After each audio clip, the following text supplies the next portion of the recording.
നമ്മൾ ഒരു പ്രഥമൻ വെക്കാനാണ് പോകുന്നത്. ആദ്യമായിട്ട് അതിൻ്റെ ചെറിയ പരിപ്പ്, അതായത് പ്രഥമൻ പരിപ്പ് നമുക്കൊന്ന് വറുത്തെടുക്കാം. ചെറിയൊരു ഫ്ലെയിമിൽ ചൂടാക്കിയിട്ട് വറുത്തെടുക്കാം. നല്ല ബ്രൗൺ കളറാകുന്നത് വരെ നമുക്കിതൊന്ന് വറുത്തെടുക്കാം.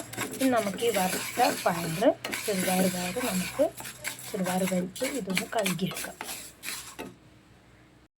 കുക്കറിൽ കഴുകിയ പരിപ്പിലേക്ക് 2 കപ്പ് വെള്ളം ഒഴിച്ചിട്ട് നമുക്കിതൊരു 3 വിസിൽ വരുന്നേരം വേവും. ഒരു 3 വിസിൽ വരുന്നത് വരെ നമുക്ക് വെയിറ്റ് ചെയ്യാം. ഇനി ഇതിനായിട്ട് വേണ്ടത് തേങ്ങാക്കൊത്ത് വേണം, 1 പാക്കറ്റ് പാല് വേണം, വെള്ളം വേണം, അണ്ടിപ്പരിപ്പും മുന്തിരിയും വേണം. ഈ വെന്ത പരിപ്പിലേക്ക് നമുക്കിനി വെള്ളം ചേർത്ത് നന്നായി ഒന്ന് ഇളക്കാം. ഇതിൽ വെള്ളം ഇട്ടിട്ട് നന്നായിട്ട് നോക്കാം. അതേപോലെ ഇപ്പുറം നമുക്ക് പാലൊന്ന് ചൂടാക്കിയെടുക്കാം. ഒരു പാത്രത്തിൽ നെയ്യ് 3 ഏലക്കായ കൂടി നമുക്ക് ഇതിൽ പൊടിച്ച് ചേർത്തെടുക്കാം.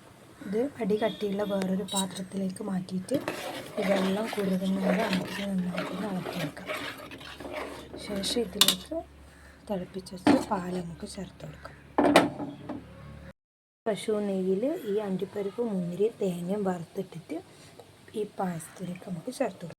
പിന്നെ ഒരു പാനിലേക്ക് കുറച്ച് പശു നെയ്യ് ഒഴിച്ച് അതിലേക്ക് നമുക്ക് അണ്ടിപ്പരിപ്പ്, മുന്തിരിയും തേങ്ങാക്കൊത്തും വറുത്തിടാം. ഇതൊന്ന് റോസ്റ്റ് ചെയ്തിട്ട് ഈ തിളക്കുന്ന പായസത്തിലേക്ക് നമുക്ക് ചേർത്തെടുക്കാം. ഇത് നന്നായിട്ട് തിളച്ചത് നമുക്ക് ഈ പായസത്തിലേക്ക് ചേർത്തെടുക്കാം.